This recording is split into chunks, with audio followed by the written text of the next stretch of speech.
weekend came with repercussions. They're down to their third string quarterback. Me and Grant here, my special guest today, are going to discuss realistic expectations for the rest of the season and preview the Buccaneers game. More after this.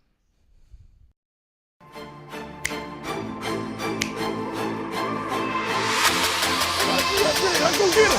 Let's go get him today, man. Let's go. Hey, dominate on three. 1, 2, 3. Dominate.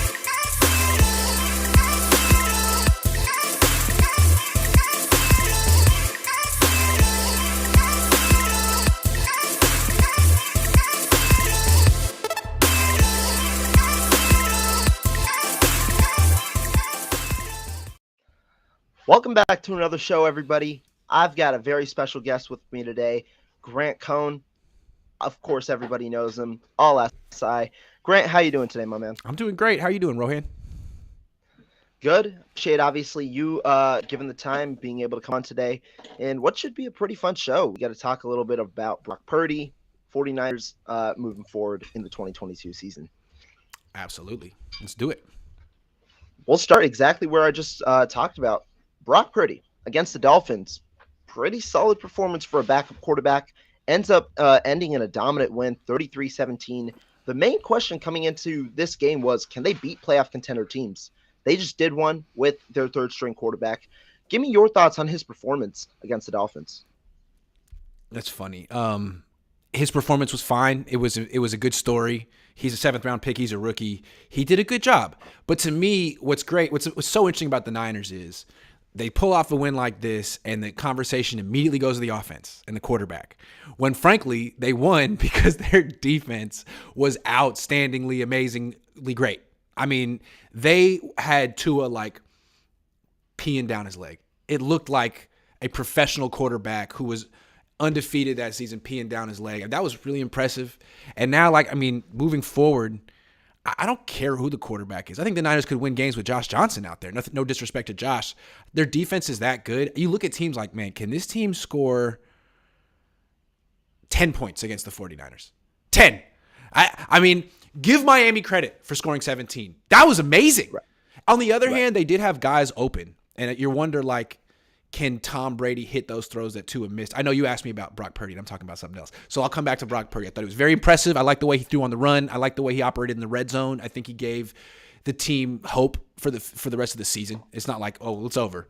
I think they still have a chance to win the Super Bowl, even with a rookie at quarterback, because the defense is so good, and he looks competent. Yeah, I mean, I think that's a fair assessment. I mean, when you talk about Brock Purdy, I think he just proved what a lot of people either had reservations about or really were thinking, in that the 49ers can win with average play at quarterback.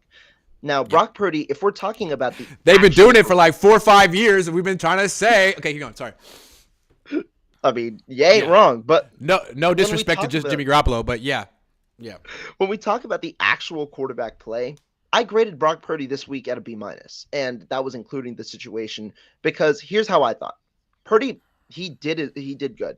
The things that stood out to me, eye manipulation. He was able to move defenders with his eyes very well, which to me just speaks to his IQ and the intelligence that he has in this offense, understanding where receivers are going to be so that he moves them so he can throw with anticipation. And to me, that also indicated that he has an understanding of his limitations. He knows that he has, I know you call it a noodle arm, not very great arm strength necessarily. He understands he doesn't have great arm strength, which to me indicates that he needs to do a little more with eye manipulation, with pocket mobility, so that he can get better windows for him to throw the football into. Now, the performance itself, he made rookie mistakes. He was inaccurate at times. I think that'll improve when he gets better timing with his receivers. But overall, I was impressed with the performance, and to me, it just spoke volumes about the rest of the 49ers team rather than the quarterback position itself. I just think that and this is neither here nor there, but if Trey Lance had done the same thing, people wouldn't have been as enthusiastic. And maybe Jimmy Garoppolo was a victim of this too, but once you're a first-round pick, a team gave up 3 first-round picks for you, you get a $100 million contract, putting up an 88 quarterback rating in a win, isn't enough.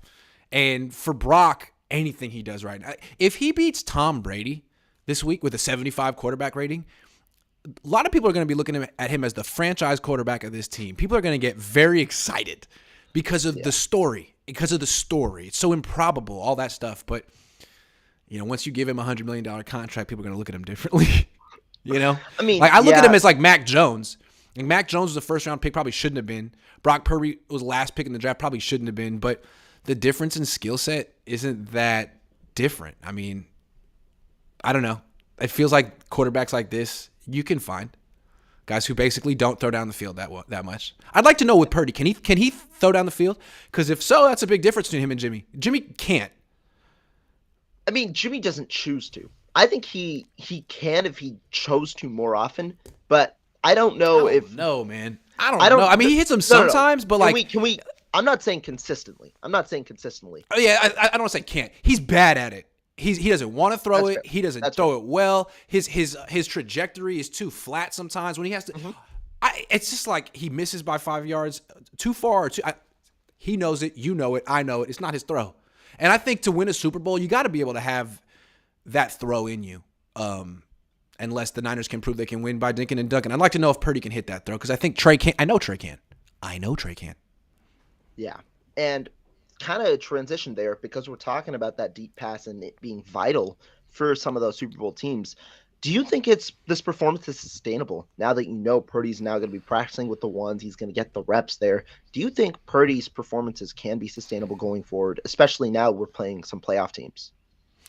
I guess if it were, that would mean that he's a legitimate starting quarterback in the NFL.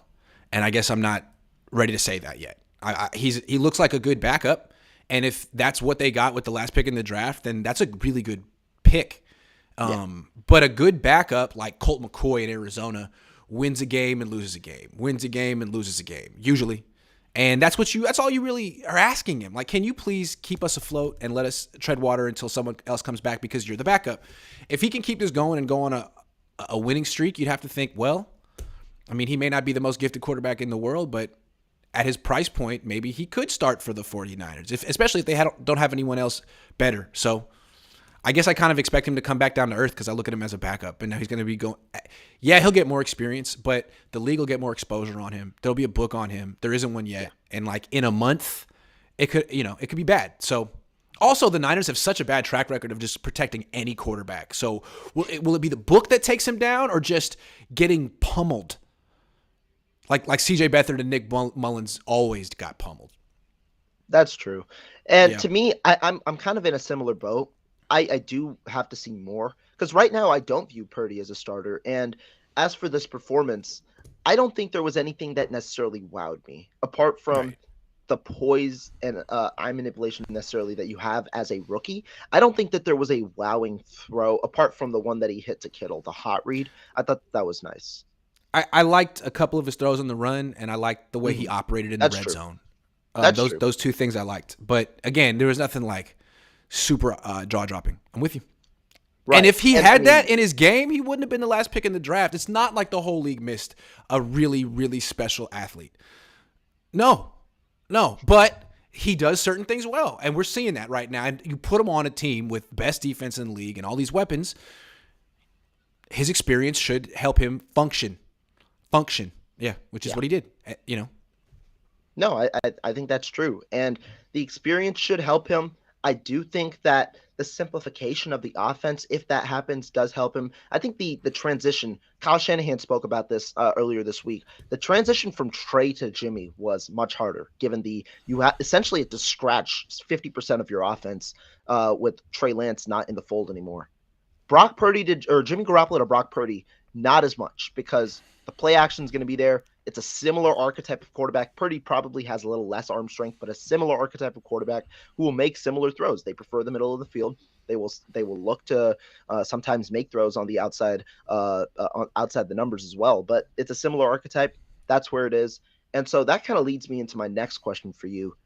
Talking specifically about the game, you said after the game you were impressed from Kyle Shanahan and how he adjusted. Talk to me about that. And do you kind of change your words in a way? I take it back because what happened was they were getting those free rushers and they were ruining the Niners offense, those blitzes. Yeah.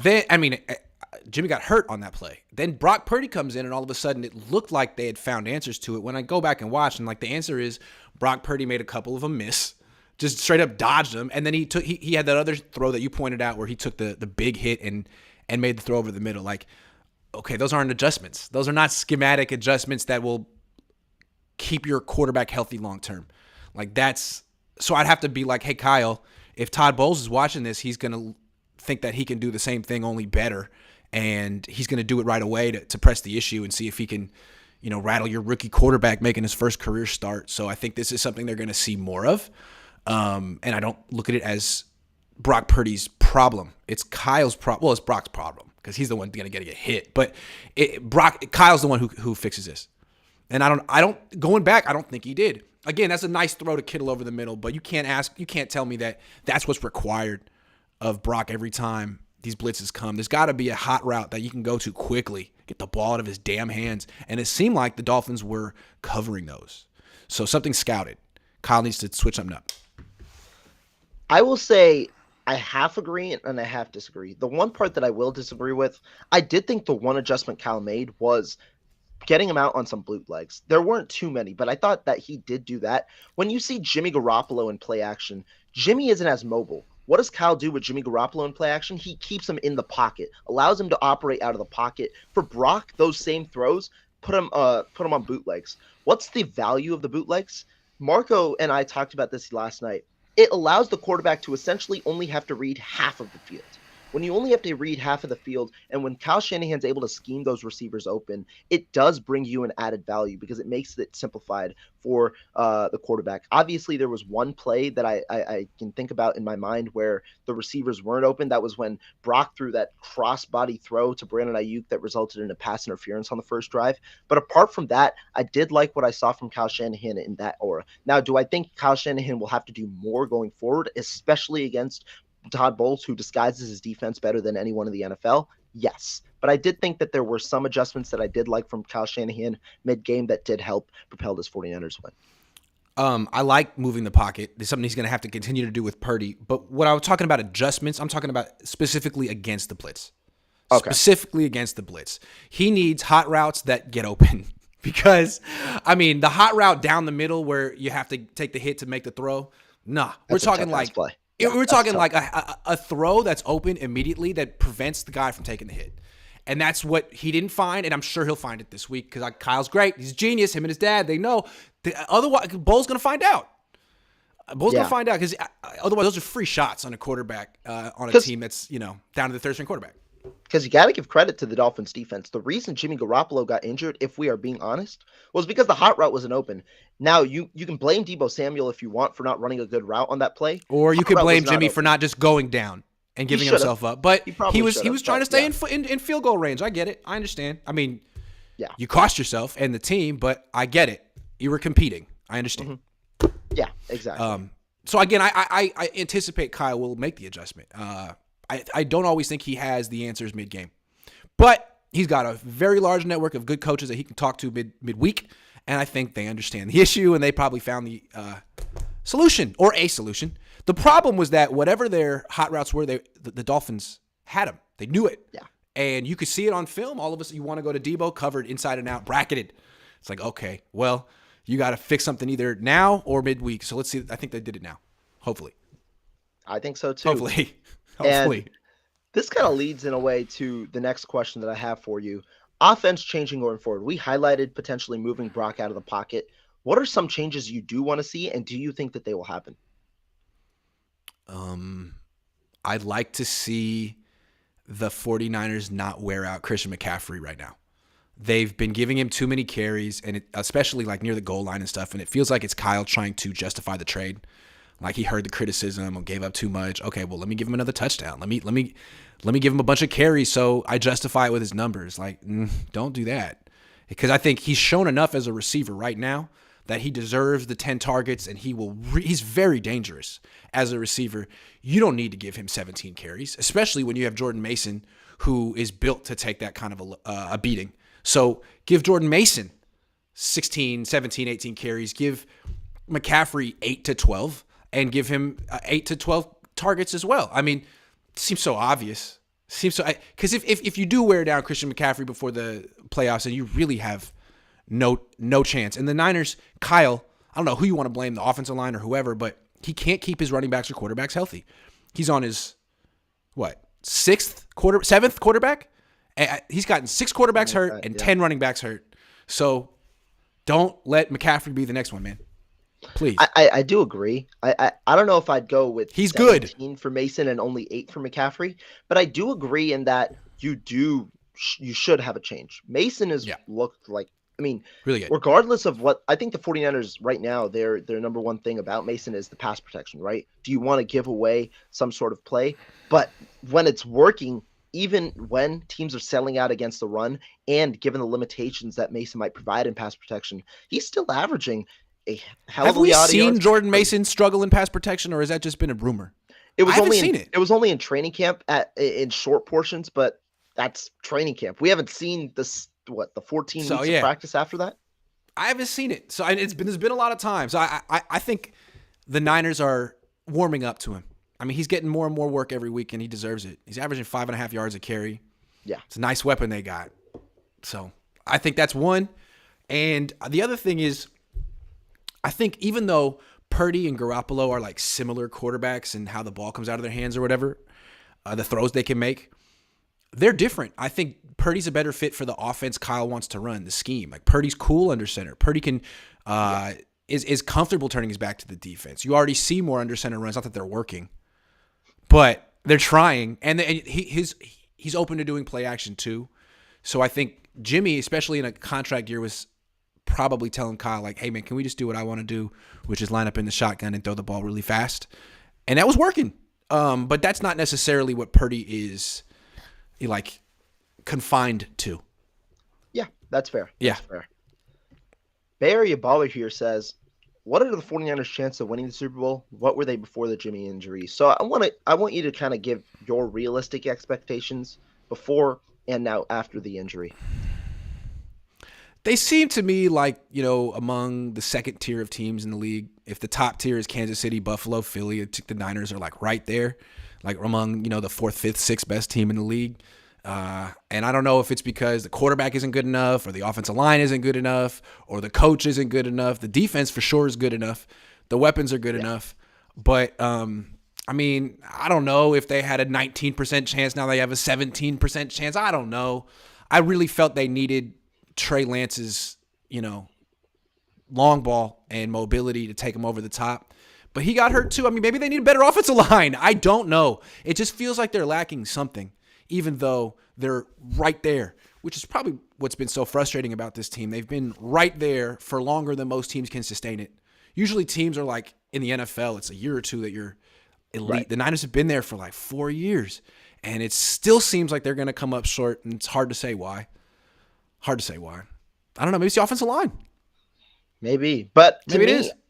To me, here's how I view it. Before, I did think the Niners had a shot. Now, obviously, winning the Super Bowl, I think that's tough. I had them, I believe my initial prediction was having them go to the Super Bowl and then having them lose.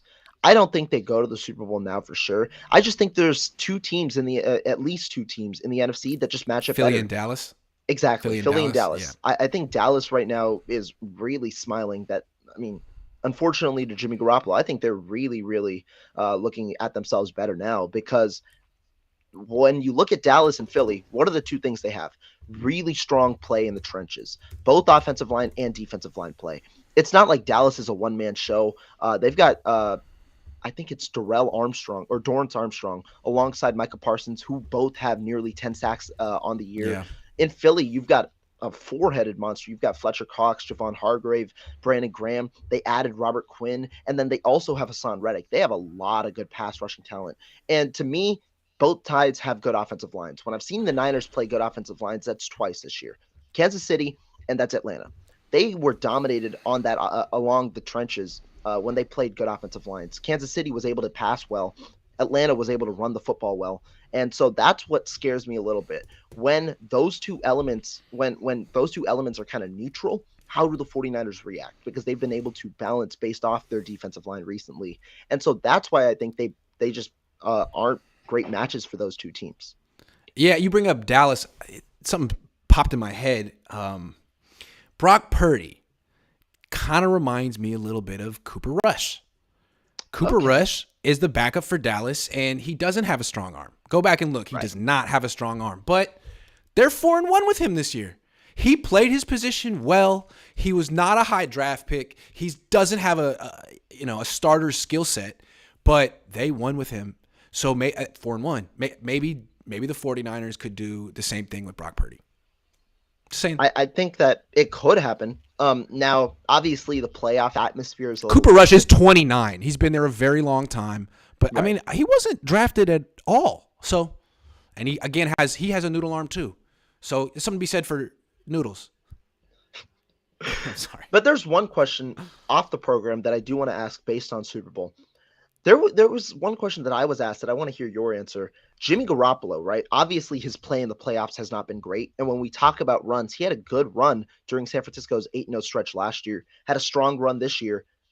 Do you think that there's a chance that Brock Purdy can play worse than what we've seen from Jimmy Garoppolo in the playoffs, who really has not played very well in the playoffs in his entire career? I mean, do you ever see that game that Brian Hoyer had in the playoffs with Texans? Or he threw like 5 picks in one game. I mean, it could happen. Yeah, I mean, it could happen.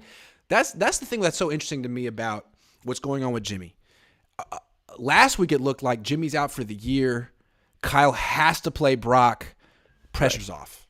Pressure's off. Now, actually, Jimmy's going to be healthy. So Kyle has a decision to make. Do I play Jimmy coming off an injury? Or if I've made it this far with Brock, do I rock with Brock? And the thing is, there's no right answer. The right answer is whatever leads to the win. And if they lose, then people will second-guess Kyle for his decision. So he went from being in like a no-lose situation into being in a very complicated situation. Yeah, it's a pretty tough situation. It's a very. And I think. Oh, you lost a playoff game with Jimmy healthy on the sideline? I don't know that you can do that. You know what I mean? So, or if Jimmy comes back in and he's terrible, well, what? How did you go from Brock? Brock was on fire. So all of a sudden, Kyle's back in a tough position.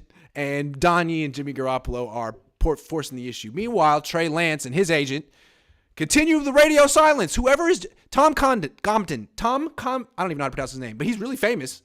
Yeah. Could you do some PR work for Trey right now or what? I don't know. I'm trying. I think that's a good topic because Condon. No, it's Condon something. Condon. Condon. I think I can clear up this whole Pan thing. Sorry. But no, that's a good topic to talk about because obviously Trey Lance, Jimmy G return. Let's start with Jimmy G because he's a little more known given that we've had Trey Lance is kind of in the shadows. Jimmy G, 7 to 8 week return at minimal. It seems like there's an outside chance, but the 49ers are giving fans hope by not placing him on IR. If they placed him on IR, it's over. He's not coming back given the players that do still need a return from IR. But now he could be back for the divisional, or at least the timeline puts him at the divisional at the earliest. Remember, this is just health-wise, not even on the field work, but he could be back for the divisional. Do you even think there's a chance that Jimmy Garoppolo plays this year? Yes, I do. And I think the way the Niners are talking about it is like, well, let's not just talk publicly like we're assuming we're going to the NFC Championship game.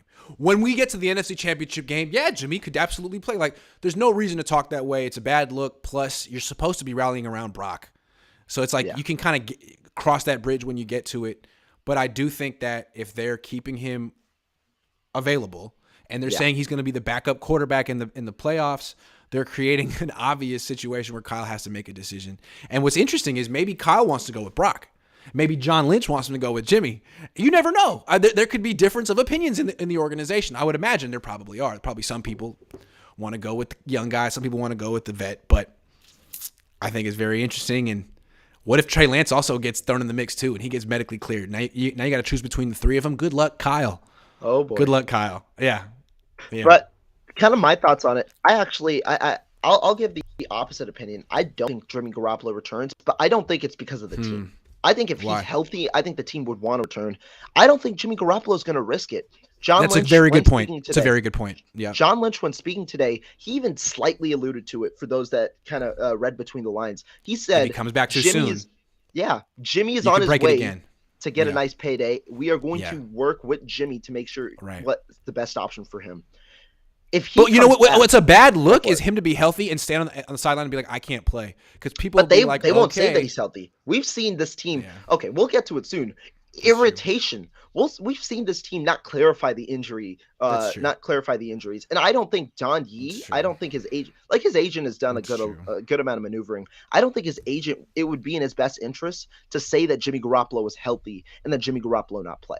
I think that they would probably stay quiet. And Don Yee is probably telling Jimmy Garoppolo, it's better off if you just remain healthy, be 100% unlike last offseason, and then get the money that you deserve. Because last year. But if they get to the Super Bowl somehow and Jimmy just runs on the field and takes Brock Purdy's spot at the very end and wins the Super Bowl, it'll be more money in his pocket. Now, he could run on the field and stink it up and cost himself money, but it'd be interesting to see what he and the 49ers do if they make it that far. They could make a impulsive decision.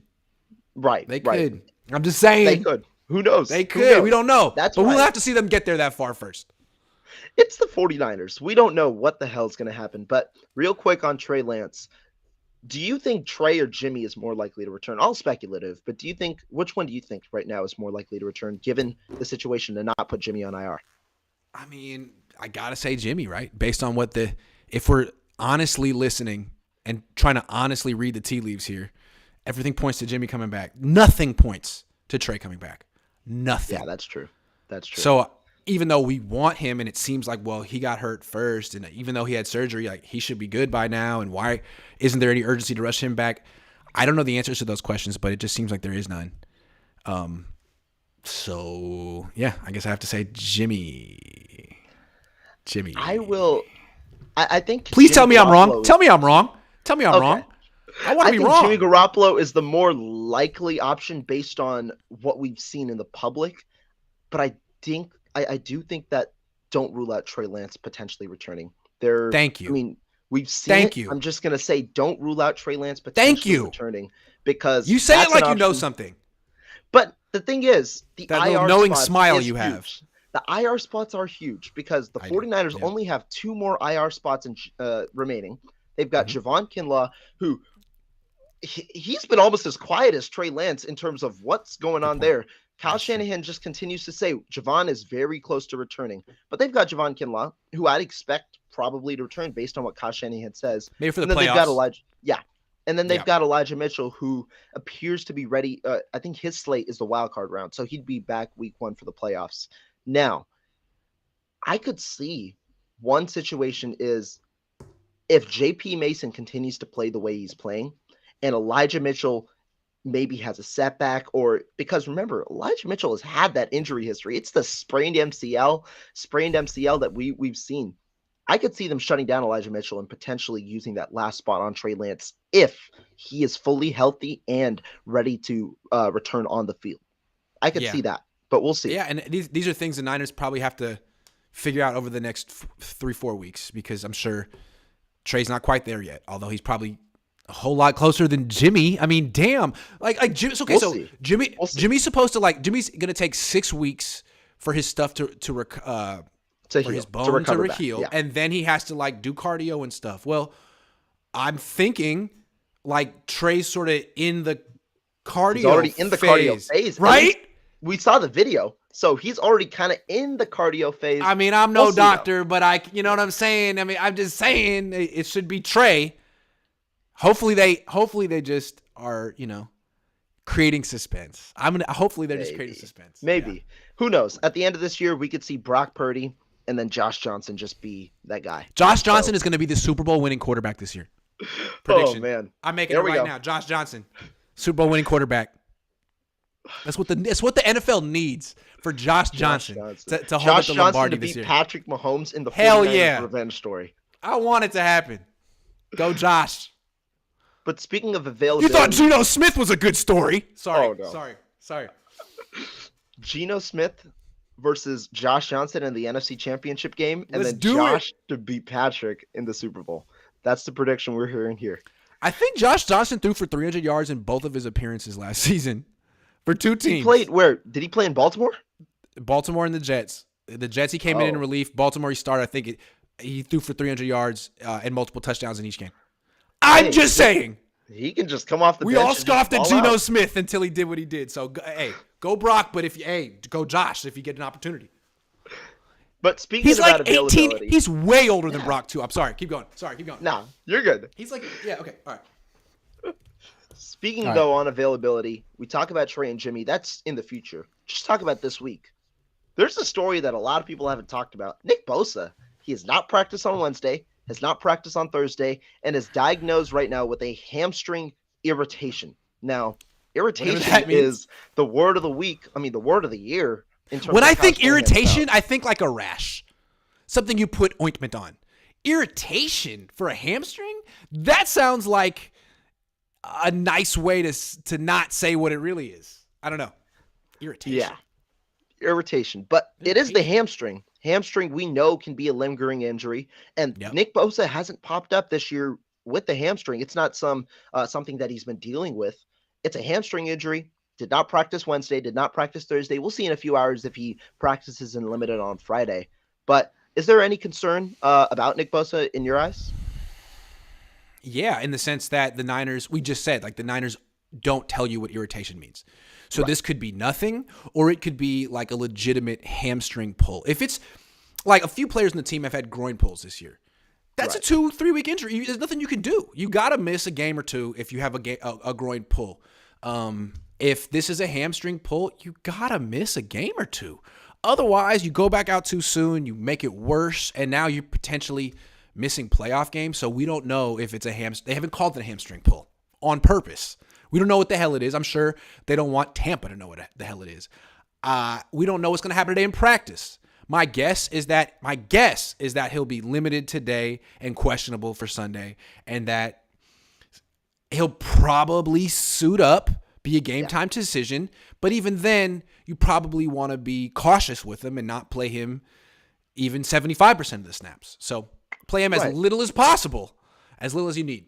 Yeah. Like the last time we've seen Nick Bosa deal with some injury of sorts that did require him to be a game-time decision, it was week 6, and he ended up being an inactive that week. We'll see if the 49ers do play it on the cautious side. But they do also have a couple of other ones. It's mainly limited. Deebo Samuel with a quadricep injury. Any concern there? Played through it last year. I played through it last week. So, yeah, I mean, I think he clearly hasn't been himself. Right. He hasn't been himself all year. It's a factor, but I would expect him to play. Yeah. And one good news, Spencer Burford was limited both days today or this week. We'll see if he plays in full. I overheard him talking in the locker room yesterday, saying he's played through worse, so he's gonna play. Now maybe they feel Brunskill gives him a better chance to win if he's. But I heard it. Sorry, I was eavesdropping. He was like, I played through worse than this. So there we go. Breaking report from Grant. He's eavesdropping. Sorry, not sorry.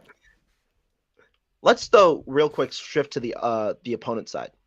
They've got a couple of injuries. Tristan Wirfs, high ankle sprain. He suffered, but general manager Jason Licht for the Tampa Bay Buccaneers did say that he is actually day-to-day. He didn't practice in either of the 2 days. I don't know how you can be day-to-day with a high ankle sprain, but he didn't practice in 2 days. And then their two safeties, Mike Edwards and Antoine Woodfield, both are out, or both have not practiced. Edwards with a hamstring did not practice 2 days in a row. Ankle for Winfield did not practice 2 days in a row. Talk to me about the Buccaneers injuries and how it might change something for the 49ers. Well, they do have some injuries on defense. That being said, the hell of a defense. And I think they probably are going to give the Niners. I mean, the Niners don't have a hell of an offense. They have a very average offense this year. I mean, they're great in terms of yards and estimated points. There are some stats that make the Niners offense look great, but when it comes to actually putting the ball in the end zone, it's not really what they do. They're not really. That's not their thing this year. So I'm looking at the Bucs offense and their offensive line. It's a joke. It's worse than Miami's. And we saw what the Niners did to Miami's offensive line. I mean, the only healthy starter on Tampa's offensive line is their left tackle, who's atrocious. Yeah. Atrocious. Isn't he leading the league in both sacks allowed and holding penalty? I don't know about the other one, but yeah, I think so. He sucks. Like that. He sucks. I'm so sorry, Donovan. But Yeah, man. I mean, He's old. We'll give him some slack. He's old. That's the slack. sure, some slack. But like, and so like, Miami had open receivers last game, and Tua missed a lot of throws that I'm thinking Tom Brady would make. But at the same time, man, he doesn't have Tyreek Hill. He doesn't have Jalen Waddle. He has old Julio Jones, an aging Mike Evans, and a Chris Godwin who was better a few years ago, and Scotty Miller who's nice. It's like, is this team gonna score 10 points? Maybe. I think they score 13. I don't know. It seems to me you need to have a really healthy, talented offense to have a chance against the Niners right now. And Tampa has a demonstrably terrible offense. They have talent. Yeah. They have Tom Brady, but like it's week 14, and there's a lot of data in, and their offense sucks at home, on the road, on a train, in a plane, in a box with a fox. It's a terrible offense, and that's what Dr. Seuss has to say about that. I mean, when we talk about the offense, Mike Evans it's been an interesting case this year. He's normally known as a touchdown machine. Had 3 in the first 2 weeks, 0 after that. The last 2 weeks, Mike Evans has essentially been non-existent. 2 weeks ago, 9 targets, only 2 receptions. That's like a Deebo Samuel stat line in one of his poor games earlier this year. Then last week, only 4 targets in general against the Saints.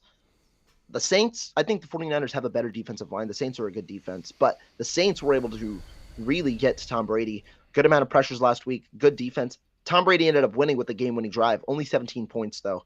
I think the 49ers, their defense is set up for a good matchup.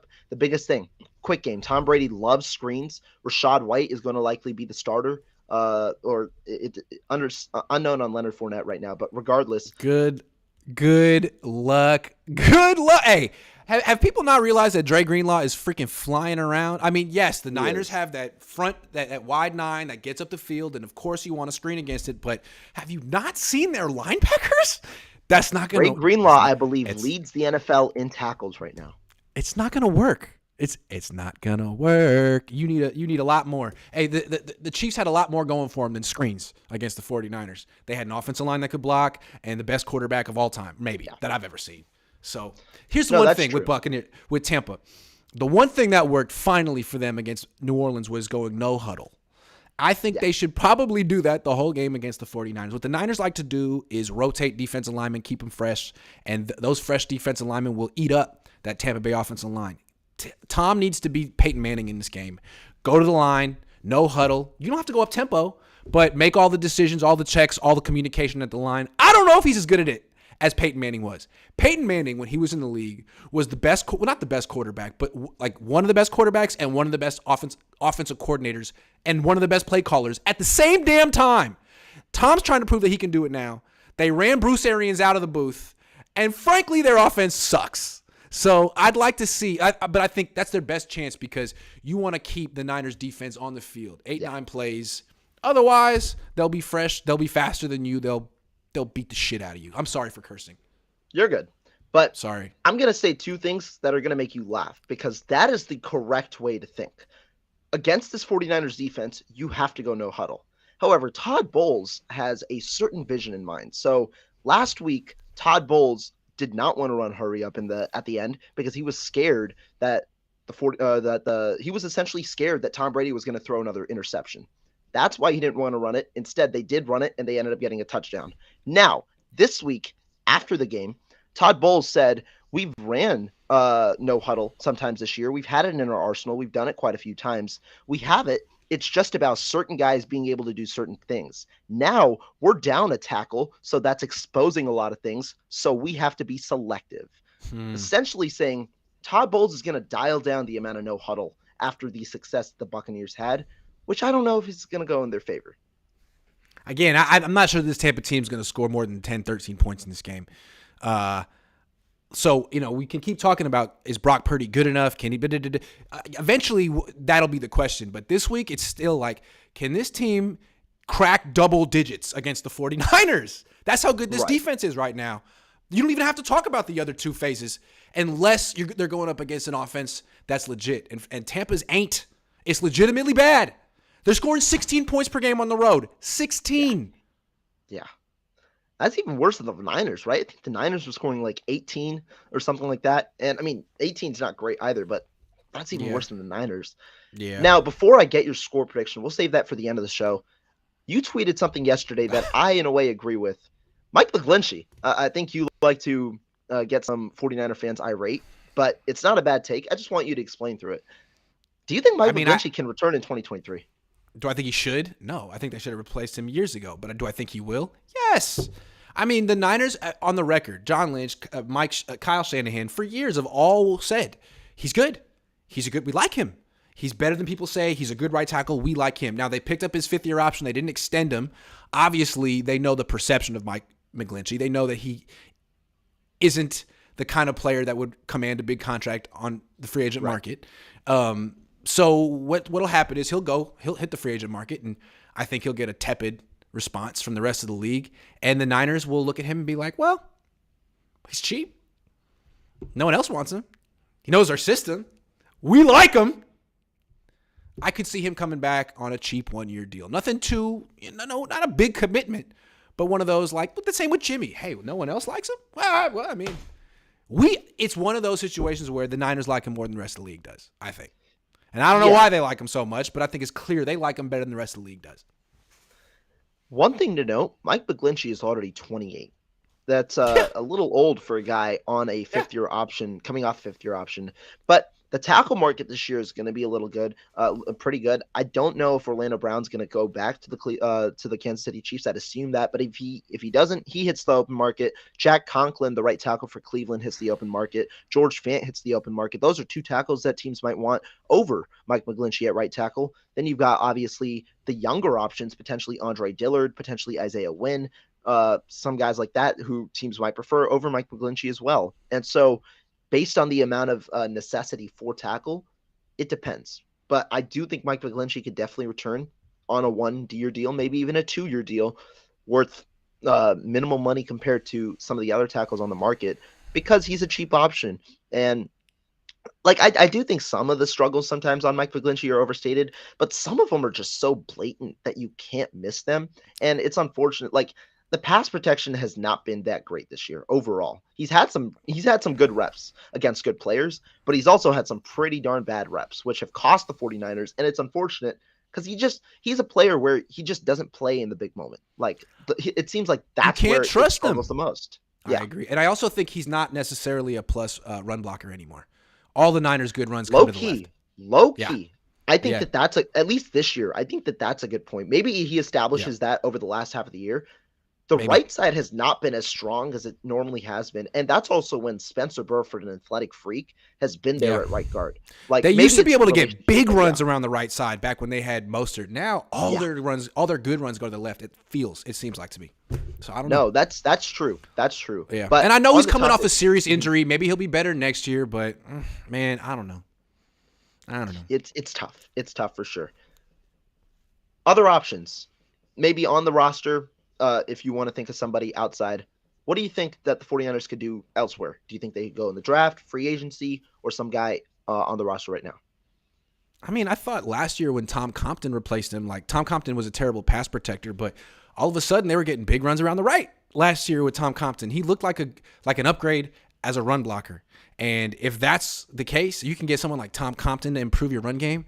I'd like to see Jalen Moore get a chance. I'd like to see Colton McKivitz get a chance. These guys might be upgrades over McGlinchey. I mean, frankly, the Niners have had a lot of examples of later round picks being better than their top picks. So I don't think either one's really gotten an extended look at right tackle. Just saying. I'd like to see those two before the Niners start. I mean, the Niners, like, look at what they've done at running back. They've made so many investments at running back before they even saw what they had in Jordan Mason. See what you have. What you have. Yeah. Because you don't have a first-round pick. It's not like you're going to draft a freaking offensive tackle in round 1, 2, 3, 4. You're not going to do that. So give him a chance. Unless you find some project which won't start next year. It's interesting. Other options to me, I think the number one, my most underrated option, and potentially could happen, is Spencer Burford. I think he could move over to right tackle. He's got the build for it. He played tackle in college. I think he's an option to move over to tackle. and create a succession plan, because the 49ers, it just seems, at least in my opinion, they have players better suited to play guard than play tackle. Colton McKivitz, Jalen Moore, those are the two names you Guard. mentioned. I think they're better at guard. I think Yeah, they're I more agree. suited, especially Jalen Moore. Jalen Moore, in my opinion, I don't think he should ever play tackle. I think he should continue playing back at guard like he did in the early portion of the offseason. It just seems like their roster is better compiled for more interior offensive linemen. Even the backups, right? The guys that we never talk about, Zakel, Jason Poe, whoever, all those type of guys, they're interior guys. They can play on the outside, but they're better off on the interior. So that's one of my options that I think could happen. Agree. Yeah, get an actual offensive tackle. Yes. Maybe Trent Brown? Trent Brown would be cool, but I think that's a horrible option. Yeah. Yeah, I agree. All right, let's finish off the show with some Buccaneers wrapping up the Buccaneers talk. First, I want to hear your score prediction, and then I also want to hear some of your other thoughts on the game itself before we wrap up. All right, I'm going to say 17-13 49ers. I think the Niners win this game, and I think they win it because of their defense, and afterwards everyone makes it about Brock, and they say that he's the greatest quarterback of all time, the franchise quarterback, you got to stick with him. Maybe, but I think that's what's going to happen. I think they're going to win. I think they're going to make a bad offense look bad. People are going to be surprised because it's Tom Brady, but really that offense has been bad all freaking year. They scored, 17 points? 16, 17 against New Orleans? Okay, yeah. Well, this defense 17. Is better than that. So you're going to score about 13 against the Niners. 13. Yeah. You're going to score about 13 against the Niners.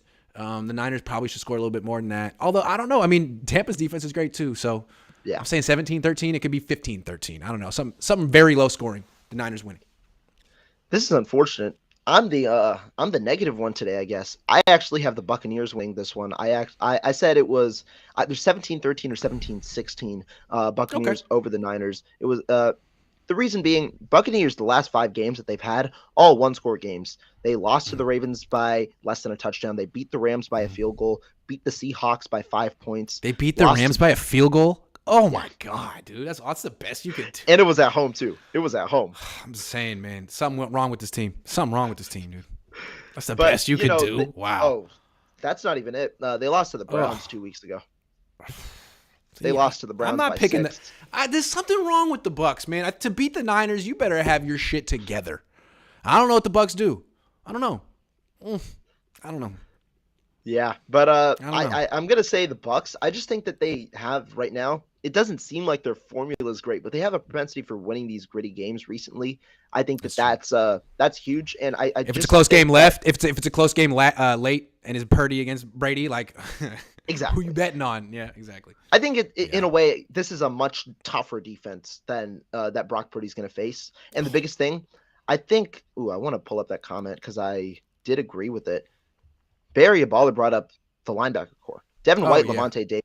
David's a pretty good coverage corner or coverage linebacker. I think that them two manning over the middle is going to be pretty big and might make Brock Purdy a little uncomfortable in the pocket.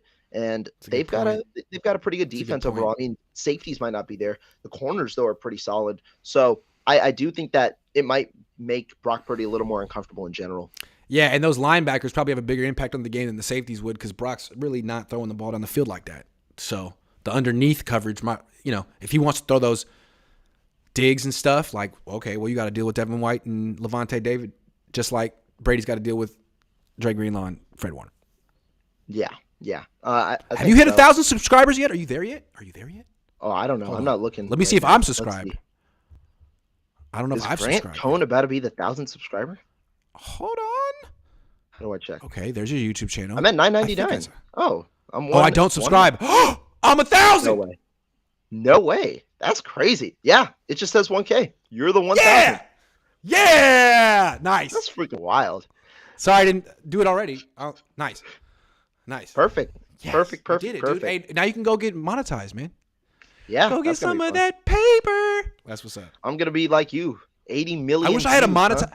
I wish I had a monetized YouTube channel when I was in college, man. I was so broke in college. It would have changed everything. Look at you now. Just look at you now, my man. All right, man. Congrats. Thank you, man. Thank you. Appreciate it.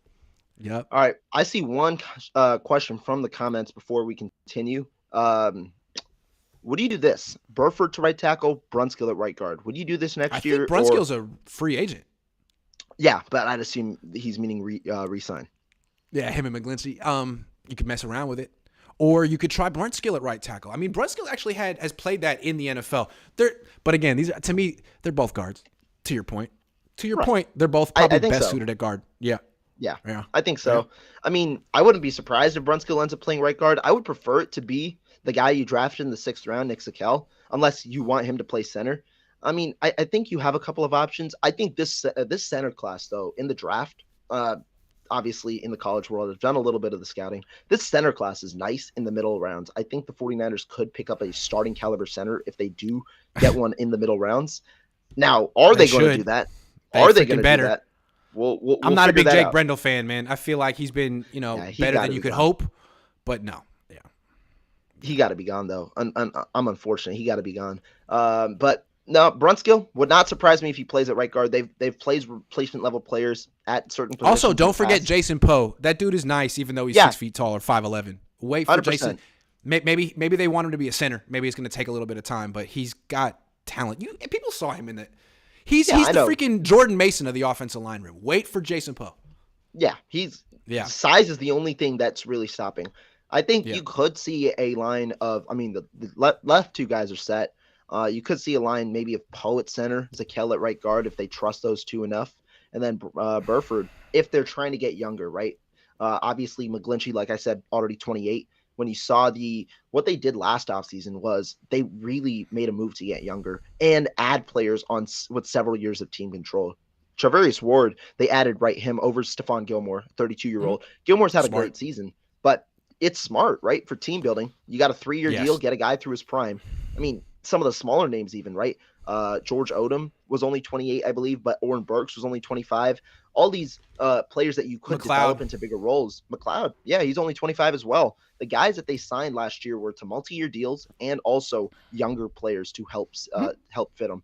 Would not be surprised if they go younger at the offensive line as well. Try and develop it because this is the trade. I mean, I'm not going to say it definitively, but I'm expecting next year to be also, in a way, the start of the Trey Lance era because this year was not. You get a 2-3 year window now with Trey Lance when he's on his rookie deal. Develop your team as you go. Continue to add to the pieces. You get younger at places. That means you get cheaper at places, which means you can extend more players, get better players, insulate your roster the best. Agree. I think that is all for today, though. Don't see too many other questions. So before we end, Grant, obviously got to give a shout out. Thank you so much for tuning in. Tuning into the show, but also coming on and giving your support as always. Really appreciate it, guys. My pleasure. You got to be subscribed to Grant for sure. And he's done a great job helping out so many other people. Obviously, you're one of the reasons why people like me have gotten into this business, and so I appreciate you for what you've done. And thank you. Any last words? Nah, man. This was hella fun. Make sure you watch Rohan. He's a superstar. Make sure you watch him all the time and subscribe. And he's on Twitter too. You'll learn more about the 49ers if you follow Rohan. Hey, appreciate it. And guys, we're going to be back very soon because I've got a show in about, I think 5 minutes with Ryan Hensley, one of Grant's own co-hosts. That's going to be a fun show. Stay tuned in about 5 minutes. I'm going to be back. But Grant, appreciate your time. And everyone, we'll see you guys next time.